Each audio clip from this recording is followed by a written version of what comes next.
अहो आता लग्नाला चाला नाही तर अंकुरांचे कान कोण बोलणार? एकच पिळायचा असतो. तेच ते हो, बूट कोण चोरणार? ते बघू काय? आणि तुम्ही सुद्धा काय हो, काय झालं? त्याच्या मागे कशाला लागलात तुम्ही? नाही, त्या दोघांचं भांडण झालंय ते मिटवायचं सोडून तुम्ही आगीत तेल ओतताय. अरे तेल बिल काय होत नाही, त्याला चुकीची जाणीव नको का त्याच्यात? एवढी काही मोठी चूक केलेली नाही माझ्या बाळानं. अरे एवढी कशी नाही? तुझी एकूण तुझी तिकडे 27 मिनिटं आणि किती सेकंद का? 31 सेकंद सुनसान ठिकाणी भावाची वाट पाहत उभी राहिली होती म्हणजे काय? बाबा सुनसान वगैरे नव्हतं, कॉलेज सिग्नल लावते. हो अच्छा हो. नाही पण तरी काय झालं?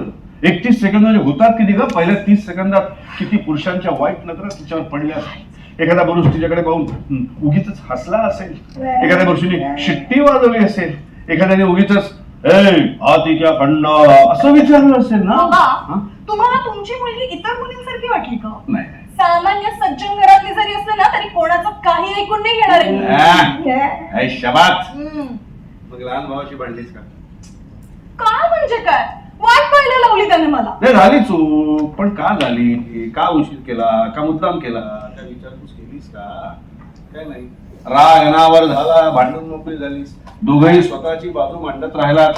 कुटुंब संस्थेतली सगळ्यात कमकुवत बाब दुसऱ्याची बाजू समजून न घेणे हे वाक्य आहे. हो कळलं, विचारायला पाहिजे होतं मी त्याला. मग पण त्या अंकुरमुळे आधीच मूळचे 3-13 झाले होते, त्यात याने उशीर केला. काय ग, काय झालं? अंकुरांबरोबर काही भांडण बिंडण झालं का? झालंय जरा, म्हणजे किरकोळ, फार असं काही नाही. तनू, मला असं का वाटतं तू माझ्यापासून काहीतरी लपवतेस?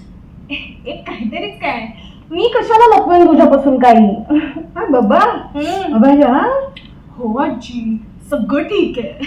तनू बाळा, आईच्या बोलण्याचं वाईट वाटून घेऊ नकोस ग. तू जेव्हा आई होशील ना तेव्हा तुला कळेल असते असं का. आता एवढंच समजून घे की ती काळजी पोटी बोलते. अरे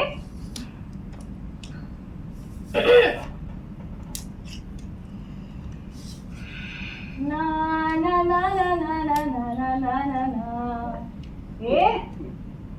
एकटी एकटी घाबरली. काय काय कशाला चिडतेस तू? हे बघ, माझा अंकुरवर पूर्ण विश्वास आहे. तुझी मुलगी एकदा लग्न करून त्या घरात गेली ना की एकदम सुखात राहणार आहे. नको काळजी करू.